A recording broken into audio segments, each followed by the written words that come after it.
We meet in an hour of change and challenge, in a decade of hope and fear, in an age of both knowledge and ignorance. If this capsule history of our progress teaches us anything, it is that man in his quest for knowledge and progress is determined and cannot be deterred.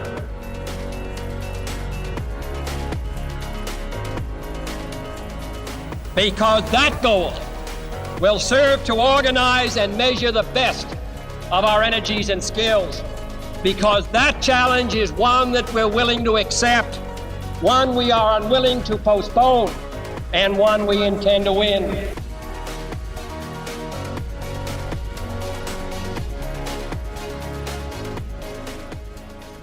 So we are here today with David Roberts, who is the owner and proprietor of Volts. Welcome to Energy Impact. Hey, glad to be here.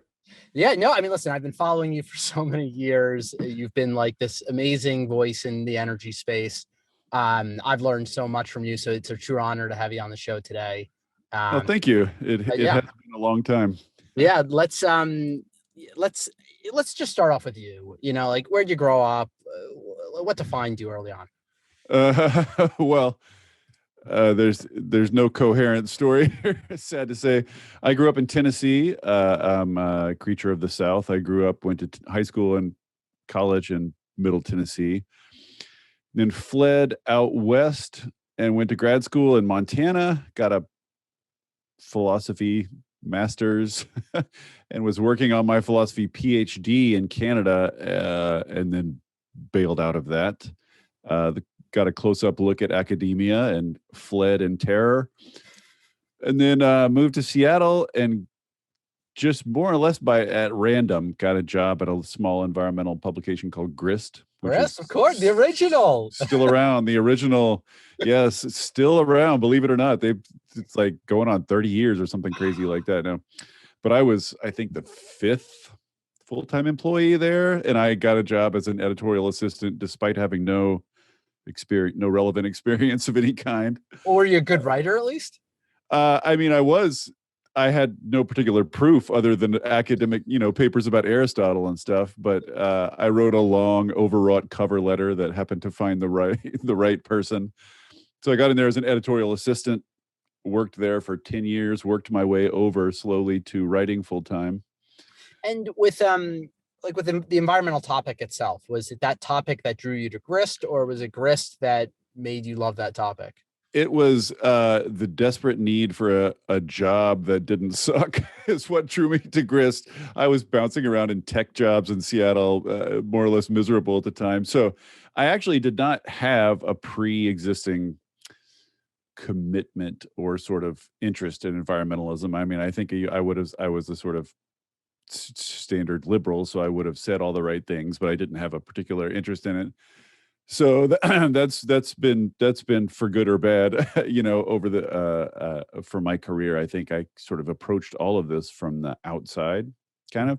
Yeah. So, and it was at Grist that I sort of gravitated towards climate change at first, and then clean energy through that. What was the first year that climate change became very relevant to you? Because it feels like there's different periods that it comes into these zeitgeist. Well, I was very much in it during the 2006, 2007 Inconvenient Truth. Okay.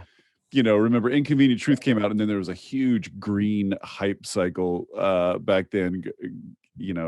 Climate change was on everyone's tongue. It was on the cover of all the magazines and et cetera. So I was very much involved in that. That was the first time I sort of got swept on it. But really, where I really cut my teeth on what I do now is around 2008, 2009, when the Waxman-Markey bill was before Congress. And so that's when I really got into the politics of climate and the details of policy, and really dug into that policy, and through that experience learned a lot of difficult lessons and had all my starry-eyed idealism crushed. But let's dive into that for a second. What was the first thing that you realize things are not the way that I think they work, from an outside in? It's once you really get into the meat of things. Right. Well, I guess the way I would summarize it is I really dove into the substance of the policy of Waxman-Markey and the details around cap and trade and like allowances Mm. and auctions versus giving away, all that stuff. I got really deep into it. And what I noticed is over the course of the media cycle of that bill, the conservatives had this sort of caricatured, ridiculous, you know, image of it that had nothing to do with the reality. And then like, sort of the far left hated it and they had their own caricature of it. And the sort of center didn't bother with the details. And so what I sort of went, I guess I had naively thought early on, at some point, we're going to get past all the nonsense and the actual substance of the policy is going to matter. Like we're going to start discussing what's actually in the bill and what it will do. But it came and went, and at no point did the actual substance of the policy come into the public discussion. So that was one lesson is like, it can be all smoke and mirrors all the way through. And the smoke and mirrors matter in some sense more than the details of the policy for. And has that informed like your like a general like political strategy for you? Like, have you like reflected on that and thought, I always like to think, okay, like, the Sanders approach versus the Obama approach. The Obama approach, like carve things up into all these like neat little things and satisfy everyone and like do the most like intricate mural of policy to ever exist, versus Sanders is like, no, here's one color. This is it. That's all you get. But like, I guess I would say more that I learned to separate policy from politics, especially in our modern kind of post-truth, however you want to describe the silly media environment we're in, is just they bear almost no resemblance anymore. And what Democrats naively, especially back then, especially Obama, bless his heart, tried to do was sell the policy. But that was terrible. I mean, it was called cap and trade, for Christ's sake. Like you can't sell that. So my idea is just do your policy over here, try to get it right, and do your politics over here and try to get it right. Don't think that the two are yoked in any particular way. Like they're not. You got to do the one and do the other. Yep.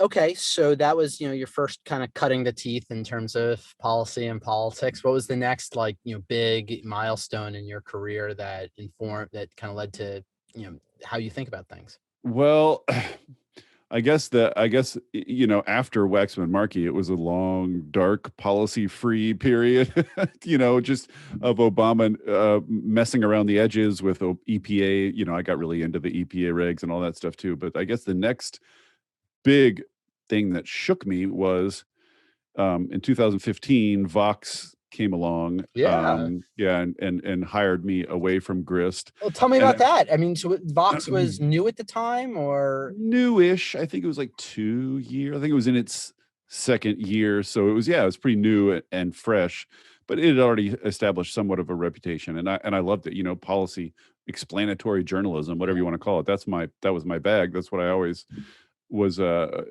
gravitated towards. So I think they recognized that, and so it was a good fit. But I slipstreamed into Vox right as the Democratic primary of 2016 was getting underway, and then just that was madness, and it was nonstop madness from that point through today. Really, I mean, it has not, there's been no return to normal politics since then. And then it was right from there, just the bitterness of the 2016 primary, the silliness of it, and then Trump coming out of it. And then, of course, then it was just, it's like being out on the beaches of Normandy under heavy fire. There's no thinking ahead or contemplating policy. It's just reacting to horrible things raining down on your head one after another. And that, I think like many people, the last 5 or 6 years have really disillusioned me about a lot of things. So I guess I've come to see any progress at all as precious, and I'm much less picky about the details these days. Just like the fact that anything good ever happens now seems like a miracle to me. And is a lot of this reflection and hindsight, or over that? So you use the expression post-truth, which, you know, I feel like yes, that like I've heard that expression more and more now, and I'm wondering if when people realize that we're in a new like framework of information, did you realize slowly? Was there like, you know? You know, that was always an obsession for me early on. You know, so I lived through and watched the sort of rise of Fox News and all that stuff. And Okay, so you saw it even then. Okay, I see. Yeah, I mean, I don't want to, you know, toot my own horn, whatever, but I was beating the drum about this from very, very early on, because I know, you know, during Obama's administration, the right-wing media sphere sort of detached completely from reality and just sort of drifted off and was just saying crazier and crazier and crazier things. And I guess you know, and I was sort of one of the guys saying, this seems worrisome, because at some point these folks are going to take power, and this isn't just going to be a silly sideshow, which is kind of how people saw it back then. I don't think people took it seriously. That was just like, oh, they're off saying their crazy things again. Oh, like Jade Helm. Oh, you know, Obama's about to launch a secret military operation and, you know, come steal your suburbs or whatever. Just all the nonsense. Like, it all was treated as kind of a sideshow. No one took it seriously. And I was, you know, over there waving my hands around like with my hair on fire saying, this is crazy. We cannot operate as a country if 40% of the country has detached and is now living in a bubble of pure fantasy. But even I, at my most cynical in those Obama years, could never have anticipated just how crazy it would get when they took power. And all of that's worse than it's ever been. Like, it's just been getting worse and worse and worse. And I'm no closer to knowing what to do about it than before. But I also have come to view, you know, sort of truth and reason not as kind of baselines, but as precious, very, very fragile, very temporary, often achievements. Do you know what I mean? And sort of lunacy is the baseline. Now, it's all in the direction of cynicism. I'm sorry. That's all these stories pointing out. It's okay. I want to hear how this affected your writing decisions, though. What topics you chose to focus on, if you kind of thought strategically about, you know, how will people, like, you know, can I connect to people who have differing opinions from me? Is that a lost cause? And how, I mean, is there any way, like, did you ever think, like, how do I suck them in? How do I give them maybe a headline that gets them reading, and then I throw some good information at them? Yeah, I mean, early on in the 2000s, and even somewhat in the 2010s, especially in the 2000s, though, the entire climate world was obsessed with how do you persuade climate deniers. I cannot tell you the hundreds and hundreds of person hours devoted to that subject by writers, by journalists, by academics, by politicians, just endless, you know, and just like, oh, we need to rearrange the information this way and make it easier this way and frame it as national security. No, frame it as this and that. Just endless studies of framing and endless studies of like what messages reach college students, and, you know, just all this stuff. And to a first approximation, as far as I can tell, all of that energy was wasted and made no difference at all, and never made a dent at all, and was absolute. So quick question. Sorry to cut you off, but do you see the same thing happening with vaccines? Yes or no? Hot question. I think vaccines are getting through because there's a reality that's more immediate, right? There's a cause and effect that's more immediate. It's not like climate where you have these like 20, 40, 50 year cycles where in a sense it's all about trust. Climate is all about who you trust. Vaccines and the virus, at least you can see somewhat, like you can, you know, you don't have to take people's word. But so I you know, in the late 2000s, I basically said, I don't know how to persuade deniers, nor do I care, nor do I want to get into any more comment thread wars that go on for days and are useless. So I just view myself, I mean, this is not like a prescription I think everybody should follow, but for myself, I just said, I'm going to start talking to people who get it and care, and view my role as educating them on the details, basically. Like, Cool. they, you know, you call it preaching to the choir. I think preaching to the choir, honestly, is underrated. The choir is enthusiastic and I think pointed in basically the right direction, but but they need help with the details. What policies matter? What policies work? What is the state of technology? Like, there's a ton of educating the choir that is necessary. So that's, and it's been more and more and more over the years, and that's what I'm doing with Volts now, very, very specifically, is writing to the people who are in the game, who care, who understand the climate's a problem, Yeah. and are looking to sort of orient themselves and figure out how to make a difference, and helping them. I'm leaving the deniers, whatever all that stuff is, to someone with a lot more patience than I. It's almost like kind of like authoring a book. Like, it's just, you know, it's like nobody buys a book for something they don't already want to learn more about, and then it's Yeah. just a matter of like getting more detail to them, right? Yes, and I've been incredibly gratifying for me, and I constantly get feedback like, "Oh, you know, it's been incredibly helpful to, you know, figure out like what discount rates are, or like what's the state of geothermal technology, all this kind of stuff." Like, people Fun want to stuff. know that stuff, Yeah. and they care. And writing to people who care and want to know is so much more gratifying than trying to trick someone who's hostile to your entire worldview into reading a few more paragraphs. It Yeah, just, yeah, yeah. No, I love the explanatory journalism stuff. I mean, you you know, your writings, Umair's writings, and then YouTube videos. Like, there's some really good like YouTube channels now that just go super. Like, have you watched like the Kyrgyzstat? Kyrgyzstat, do you know what that is? Kyrgyzstat. I'm not pronouncing it right. It's like cartoons, like super bright color cartoons, but they go so deep on some of these topics. This is what Vox, I think, this is the credit I give Ezra Klein, Yeah. you know, for perceiving before a lot of other people, which is that we're not in an age of scarcity anymore. I mean, so many media journalism habits were shaped by scarcity of information, and scarcity of channels to get it to people. And now we have the opposite problem.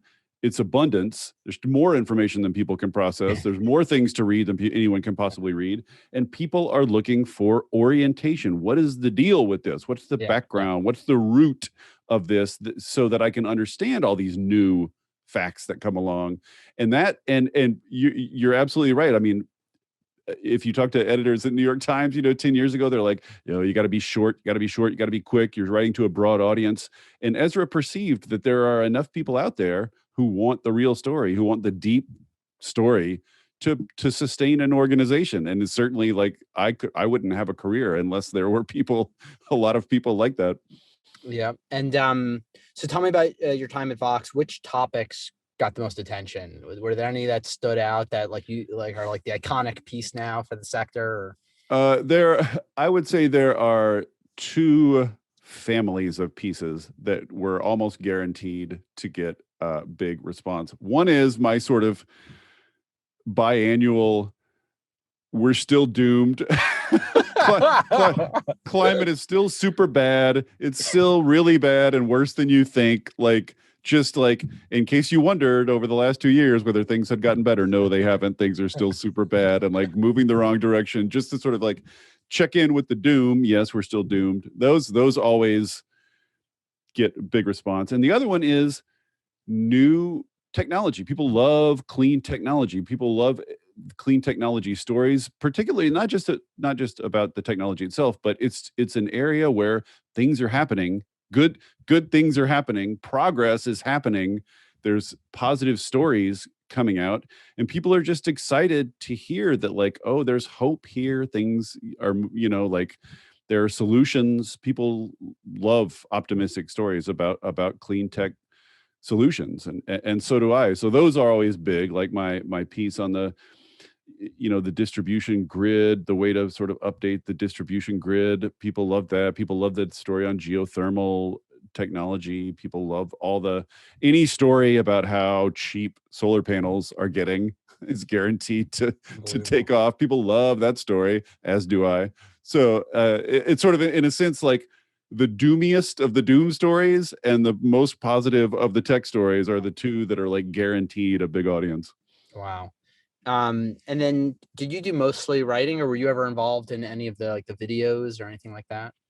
No, at Vox had teams and teams of extremely smart people doing all those things. So all I ever did with the videos is they would be like, come on a Zoom call and say things, and Right. You'd be the we'll do the subject matter rest. expert. Yeah, on a few of them, not a ton of them, but yeah, we did a And few the of those. podcast too. I like religiously listened for a while to the Vox podcasts, every shape and size of them. And then I'd hear you get on there as like the subject matter expert for this or that occasionally. Yes, I was the climate guy. But even Vox, it's great. I love Vox.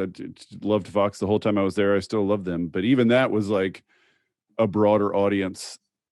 Even that there was some, because when people encounter a Vox article, it's mostly a headline drifting by on social media that they click on. So they don't necessarily know me. They don't necessarily know what climate change is, or I can't use like any technology, any sort of terminology without explaining it. It's still a broad audience that I'm going for, which has its merits. And and I reached, big audiences with a few pieces, and that was thrilling. But even that, I always was sort of thinking, I just want to write to the people who already get this, so we can get a little deeper, so I don't have to like preface everything with climate change is real and it's getting bad and we need to do something about it. And here, just like all the sort of throat clearing.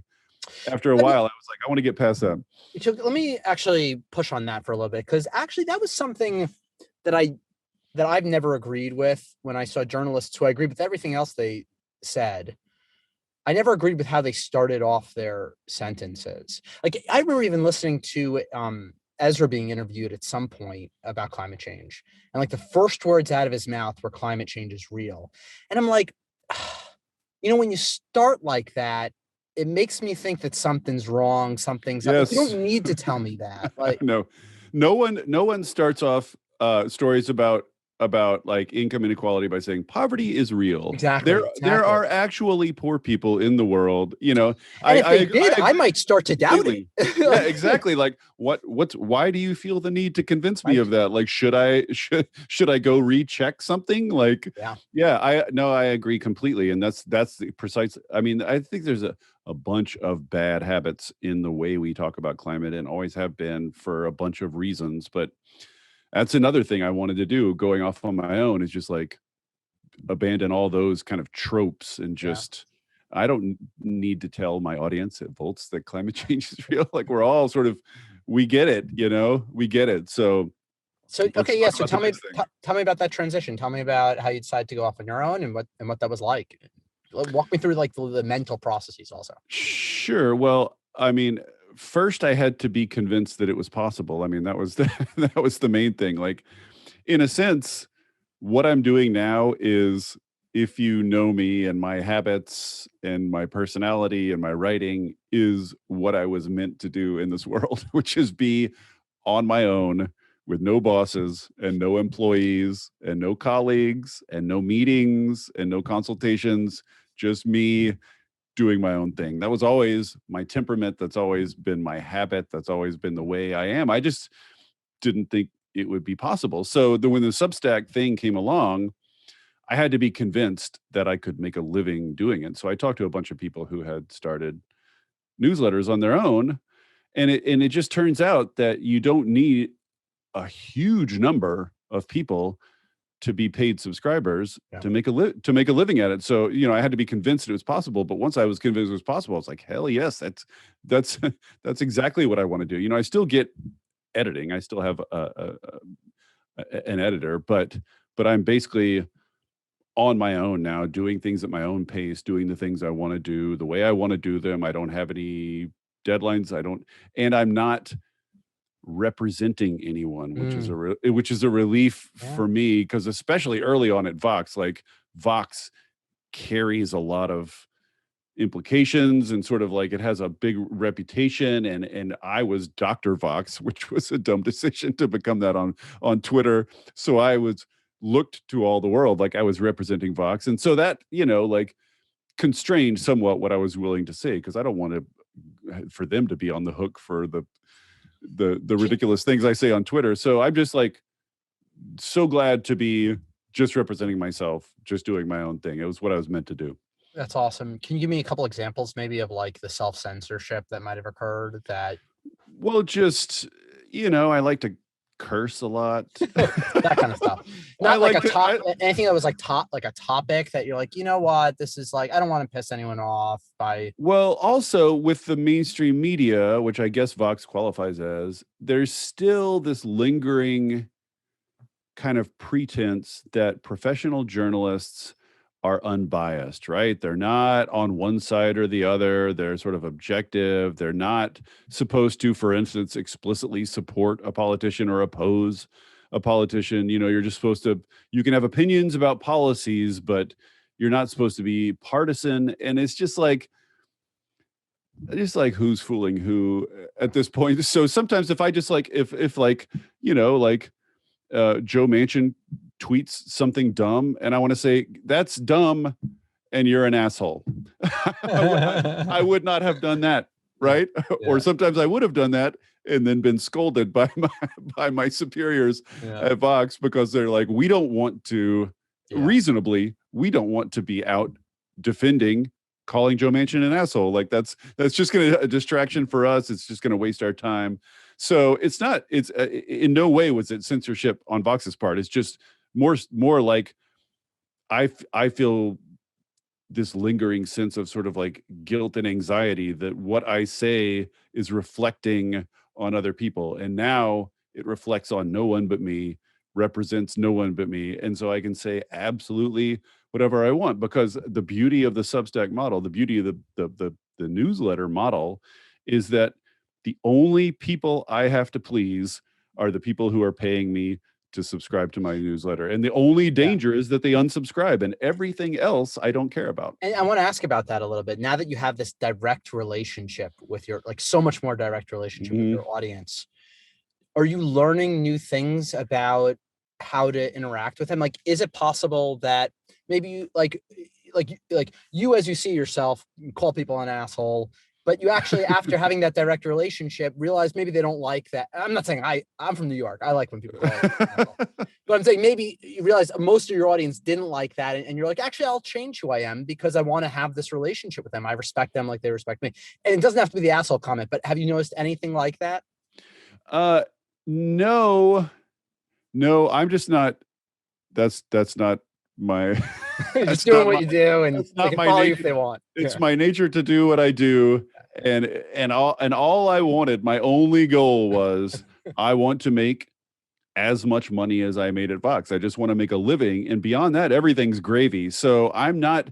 This is another thing. Like when you're writing a newsletter, clicks don't count. Like mass appeal doesn't matter. Clicks don't matter. You're not advertising based. I think it's such a better model. Yeah, you're really only. You really only need a small core of followers, and everything beyond that is gravy. And I've already hit that mark. So like, it's all gravy for me now. So can I ask about the economics of Substack a little bit? Don't reveal anything that's personal unless you want to, but like, how is it when you like sought advice from other people who were doing it? What did they tell you was like that cutoff point in terms of like, this is the minimum amount of subscribers you need? And how did that work? Right. Well, I think to get to roughly my Vox salary, it was, I mean, I don't know the exact number. I'm sort of making this up, but it's right around 1,000 paid subscribers, right? And that's in there. And there are lots more that are unpaid. It's always a much larger number that are the free subscribers, but it's about 1,000. And I hit that pretty early on.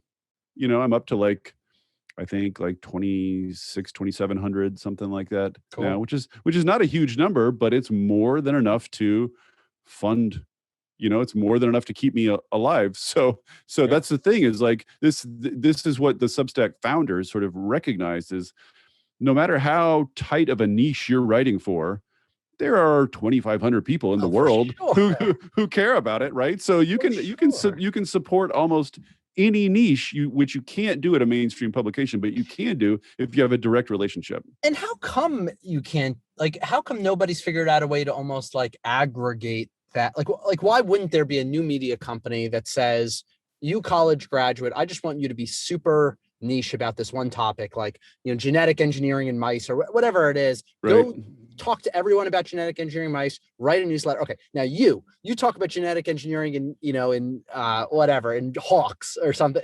Like, has anyone tried to make a media company that way? Well, they're now, I mean, I think a lot of media companies are moving that way now, are sort of starting to recognize like, oh, specialist voices can support, can be financially supported. But it's like, you need anytime you're advertising based, even though editors and owners of advertising based publications will tell you otherwise, as long as your primary source of income is advertising, you never can put traffic aside. Traffic is always ultimately the arbiter of how much money you're making. And if you're a publicly owned company with a board and stuff like that, like your job, your obligation, your legal obligation is to be increasing your earnings constantly. So traffic is always there. But you see publications now starting newsletters. I mean, they're all getting into newsletters now, and they're all getting into sort of niche, this is like the blog. It's like the whole blog thing all over again. It's the whole blog revolution all over again. I already lived through all this once, except now it's like you can have a blog and make a living at it, which was the missing piece of the original blog. The original blog thing. A lot of people are sort of returning, like Matt Iglesias, my colleague at Vox, is now back doing what he was always best at and was always meant to do, which is just blogging. He's just blogging now, and people are paying him to do it. Which funny. I've got to read him. I loved listening to his podcast. I just love his attitude. He's also got the snarky. I love the snarky attitude.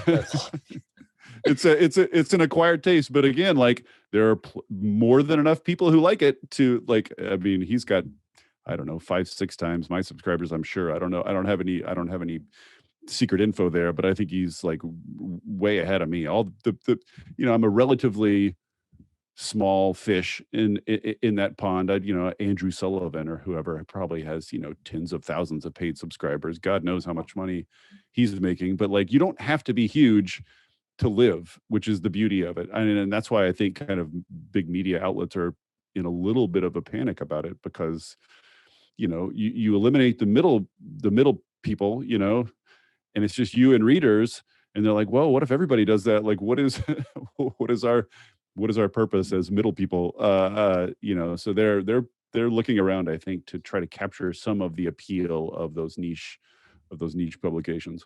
And how do you grow your audience? Is it people find free content first, or they just know you through other channels like Twitter, or how do you get more paid subscribers?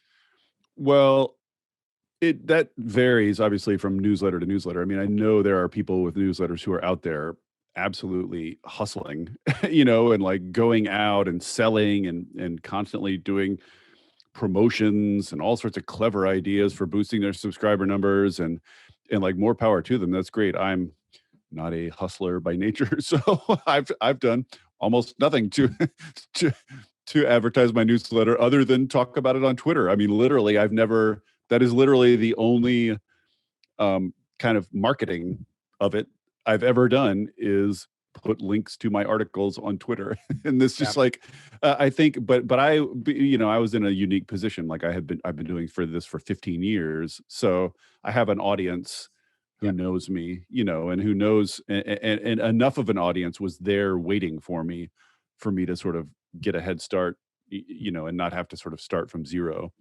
But I've done, I probably should do more. I probably should do something to sell it, to try to get more subscribers, but it's been all organic so far, just very, very slow and steady.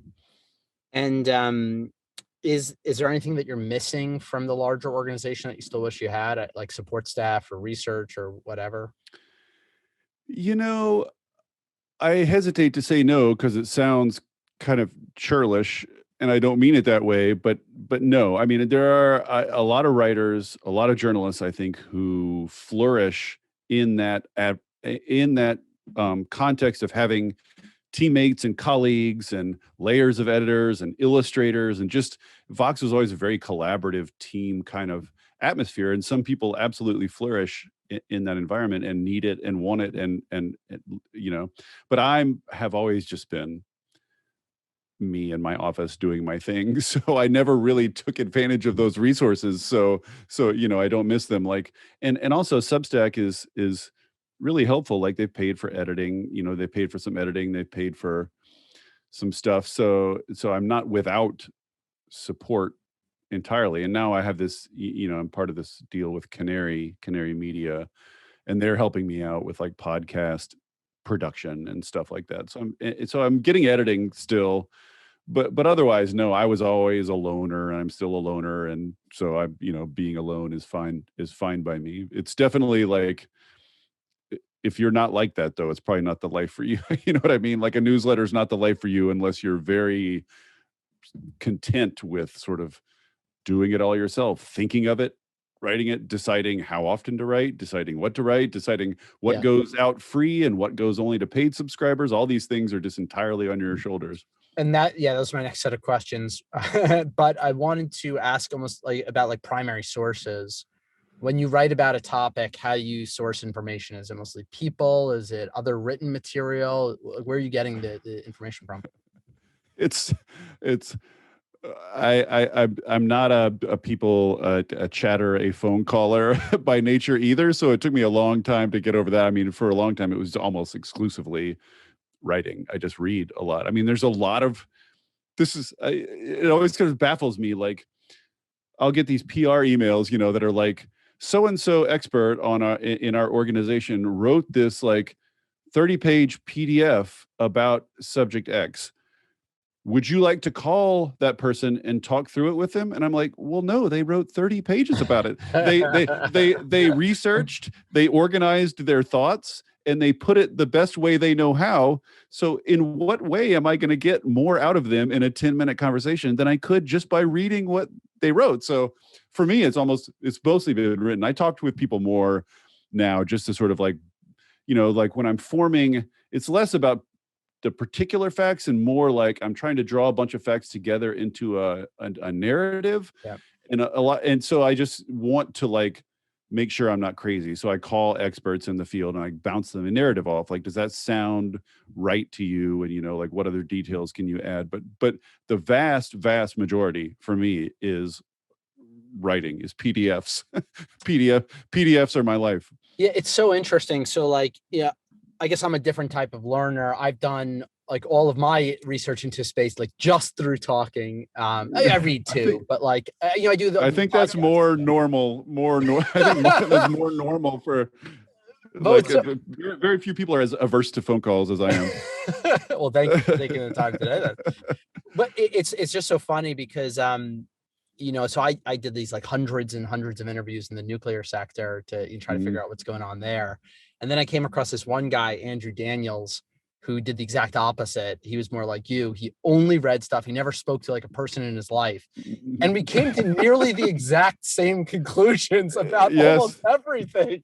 Yes. It's I think one of the things I found about mainstream journalism is there's a little bit of a fetishization of sources and calling sources and having your Rolodex of sources and calling people is like as though that's somehow empirically superior to getting the same information through reading. But there's the fact is I'm not covering really usually breaking news. Like I don't have inside sources in Congress who are leaking details to me. I mean, most of what I'm covering is public information, and the service I provide is not uncovering the information, it's assimilating the information and making it comprehensible to people who don't have time to read 40 PDFs about it, right? I mean, that's the service I provide. So there's nothing particularly privileged about talking to people there versus reading it. I mean, there's a lot of different ways to do that. You process. So like talk me through like how do you decide what to write about, and also what's your writing style? Early in the morning, late at night? Like how do you do it? Another great thing about being on my own is I can finally just live my life the way I'm supposed to live it, and I don't have to pretend otherwise. Like I work at night. I have always worked at night. My writing hours, I mean, I would say 99% of my writing in the last 15 years has been done between the hours of 8 p.m. and 2 a.m. basically. Like that's my writing hours. And you know, when you're working for a publication where everyone else is working and writing during the day, you sort of have to like be online to like show you're around, to show you're working. So I was just working 2 shifts for a long time. And finally I was just like, I'm just going to abandon pretending I'm doing anything during the day other than like catching up on emails or calling people or, you know, tweeting, whatever. But the thinking and writing is all at night. And but you got to paint the picture for me. Okay, like do you have like a chair that you love? Is it you have a glass of wine, a beer? Like what do you do like to get yourself in the zone? Yeah, it's me and my glass of fizzy juice water and and the computer the same. Wait, which fizzy juice water? Like Izzy or which one's your favorite? No, this is a Soda Stream with just a little, like a few ounces of fruit juice in it. Okay. See, I carbonate Is that my a custom cocktail you're making here?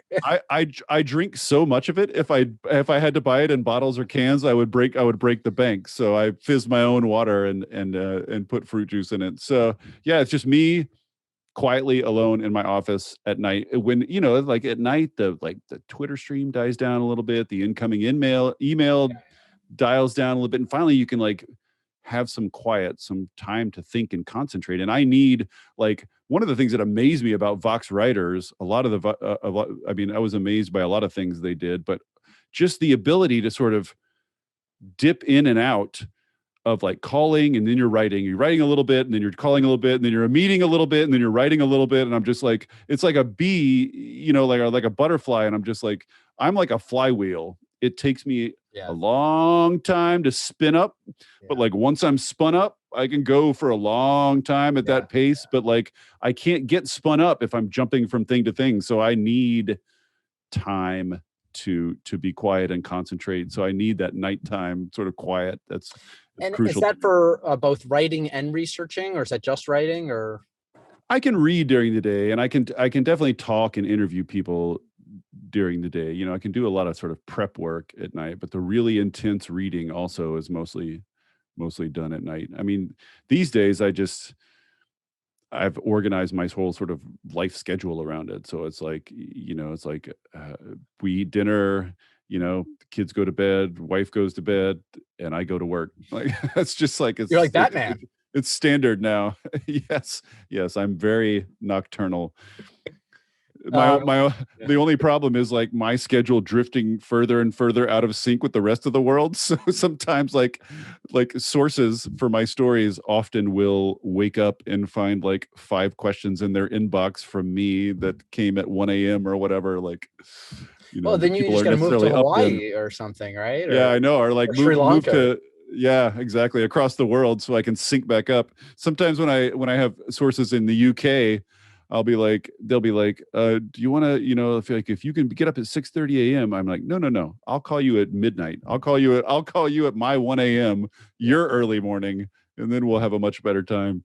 I know. Yeah. I get calls. I do calls with like Singapore and Indonesia sometimes too. It's like the same thing. Like I'm not getting up early. Come on. Just like, it's like I'll stay up late. Mornings are anathema to me. My brain does not work until about, you know, like 1 p.m. at the very, very earliest. And I just don't try to pretend otherwise anymore.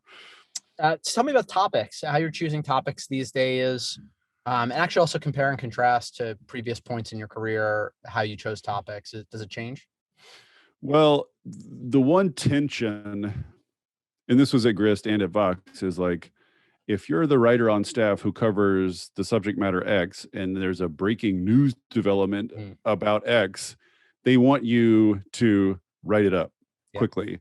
And like, this was a thing that most Vox writers could do with one hand tied behind their back. Like, breaking news development, let me just bang, 5 paragraphs about it and get it out. That to me is like a puzzle box. Like, that to me is like inscrutable. I just can't do that. So this was always a little bit of a tension. So now I don't even pretend to sort of like try to cover really super breaking or super current news. What I look for are themes, ongoing themes in the area. So like, storage, like I covered storage to a fairly well a couple of months ago, and it's just people don't want to know like specifically like what's the latest company or what's the latest deal in the sector or whatever. They want to know like what's the deal with storage, like how big of a role is it going to play in a clean energy economy, and what are the basic technologies that are out there competing to do that. It's sort of like that's like something that people see a bunch of stories kind of here and there about, and they just want to know like what's the thread, what's the Yeah. narrative that's holding all these together. So I just look for those threads, and there are a lot of them because like things are moving really quickly in this sector, as you're aware. So there's no shortage of like those stories to tell. So tell me about some of those topics right now that are like that are in your like particular focus of attention now, but are also that you kind of just see, even if you're not writing about them, that you see more broadly as like taking shape in the energy and climate space. Well, the big one for me, the one I come back to again and again, is electrification. As you know, clean electrification. Sort of, this is something I think I was on early, maybe earlier than some other journalists, maybe not than experts in the field, but I think it was one of the first to sort of pull that thread out. But that's come more and more clearly into focus over the last few years, and so a bunch of threads fall out of that. Sort of like, there's the renewables can get us to, depending on who you believe, 70, 80, 90%. So what's that last 10%? Like that's a thread. Like what's the fill in the gaps technologies outside of renewables and batteries? And then there's sort of what can't electrification do? So like hydrogen. I really got to get to hydrogen. If there's one, I was going to ask you there's about one that, thread that I have not yet really, that's like getting more and more and more prominent and important and coming more and more into sort of popular view that I have not yet tried to wrap my head around. It's hydrogen. It's constantly lingering over my head. And is there a reason you haven't written about it yet? Because it has become super popular. I'll tell you why. It's just because now I've sort of, by reputation and by habit, have when I tackle something, I tackle it comprehensively. I try to give the big picture view in as accurate a way as possible. And hydrogen is just sprawling. It's so many things. More than storage. It's more sprawling than storage. I think so. Yes. I think so. Yes. I mean, storage at least is sort of like conceptually pretty simple. It's like you need electricity to be, movable in time. And, like there's a lot of details, but conceptually that's a bounded area. But like hydrogen, there's like where you get it, how you process it, what are the implications of getting it, and what can you do with it?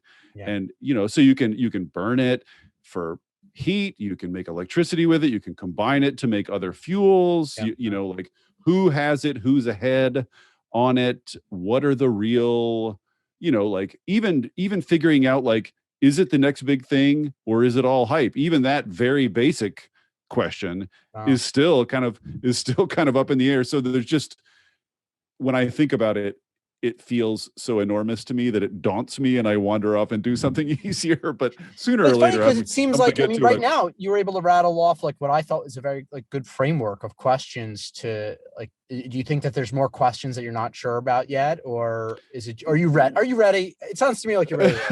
I mean, I probably am ready, but this is, I mean, if there's one thing I've discovered that's an absolute truism about every single subject matter I've covered ever in my history, is that once you crack the lid and start looking, it is more complicated than you think it is. Listen, always. I know. I've spent the last 3 years looking at nothing but nuclear, and yet I'm still peeling back onions. Yes. It's never ending for any niche you look at, no matter what it is. Like I never have found yet the really simple story. So, but like geothermal, for instance, is like, sprawling. I wrote 2, 4, 5,000 word pieces about it. I wrote a lot about it, and there's a lot of pieces, but at least it's like somewhat bounded, like manageable. But like hydrogen just seems like even bigger than that to me. So I really got to get around to that. I really got to get around eventually to cyber, cyber terrorism and the sort of security of the software, the running the grid, like that's a thing that I have been dodging because that ties back for into the grid. years. Yeah. Yeah, Okay. it goes back to the grid, and there are other things like that I really have just, and like um, materials and disposal of battery technology specifically, but clean technology more generally. Like I've just been dodging that for years, and I really got to get around it. I really Oh, got to I've get around got to it. it. Yeah, you've got to dive into that. That's also I been know. something I've like constantly. I tried to do my own research on that at one point, and where I got stuck on that one was the upstream waste disposal. So like a factor, so not like after the end of life of any given Hmm. device or whatever, but like when it's being produced initially, what are the waste streams that come out of that factory? But then, Yeah. and then going back one more layer, and this is where I got stuck. The input materials, when you go to their factories, what are the ups? Because you can keep going Yes, back until like, and then the mining, like yeah, yeah. you start with the mining and extraction, and every stage of it after that, there's important things to be written about. So yeah, I got to figure out a way into that that's not. I mean, for me, the mental challenge is what's a way into it that's not so sprawling that it's just going to like daunt me into silence before I ever get around to it. I need, what always happens is I start with kind of a narrow focus, because if I saw the whole thing at once, I would never start. But I like start with a narrow focus, and then I'm like, oh, look, there's more, there's more, there's more. And I end up writing 10,000 words. But if I had the whole 10,000 word beast in front of me at the beginning, I would freak myself out. So in some sense, I have to trick myself into starting these things. And then I start pulling the thread, and then I can't stop. Who else do you look to for inspiration or for topics? Do you have any like go-to? Are there other either journalists or researchers that you just consistently find yourself going back to? Just all the ones you'd expect. I mean, I mostly go to primary sources these days, like INREL, and the people doing the research, the people in the field doing the stuff more than other writers. Although, other writers are super helpful. I mean, even like at Canary, that's like some of the guys, Jeff St. John at Canary is great, and Julian Spector, like those guys are super good at providing broad overviews of things that allow me a shortcut into getting like a basic orientation. So I read a lot of that stuff, but most of what I read is at this point is sort of like the nerdy reports from the academics and wonks. I mean, I even try sometimes not to read other sort of journalistic distillations of it, because I want to come to my own honestly, you know what I Yeah. mean, Oh, without for being sort of sure. influenced. So it's a balance. For sure, I see that as a huge problem. Every now and then I'll read an article, but not just an article, like many articles about a topic. Let's say it's like rockets or something, and they're talking about vertical landing or whatever it is. It becomes like super fashionable at some point or another. And like something about this doesn't seem right to me, and I'll like go back all the way to the original source, and I'm like, wait, that doesn't say what that says. And then it's like, well, how did just one person write about it, and then everyone else just read their 500 words and just wrote a similar Yes. 500 words? There's a lot of that. There's a lot of Jesus. just sort of like rewriting the thing that got rewritten all the time. And a lot of that is because most journalists at most publications are just under incredible time pressure. They have to write tight pieces, and they have to write a bunch of them really quickly. And if you have to do that, you just can't spend a week reading PDFs, right? You got to just read the summary and call the one guy to get the quote and bang it out and move on. Like that's just the nature of that job. So this is why I like what I'm doing, is because I just won't write something up until I feel like I have my head around it. I'm not going to just do a hand wavy summary. You know what I mean? Like I want to really get it. No, I mean, listen, we appreciate it. Yeah, I can't tell you just how much I value that type of dedication to learning and to synthesis, as you called it. Um, this is how we're gonna figure stuff out. Like, so It's funny to me that I did that in school, I did that in college, and then I did it in grad school. And the reason I clung to grad school for so long is like, this is the only thing I know how to do, and now I'm going to get cast out into the world. And like, one thing led to another, and here I am basically doing what I did in college, which is like cramming a bunch, cramming and then writing a paper on it, and cramming and writing a paper. Like that's going to be my whole life apparently. As we wrap up here, any notes or teasers you want to leave our audience with?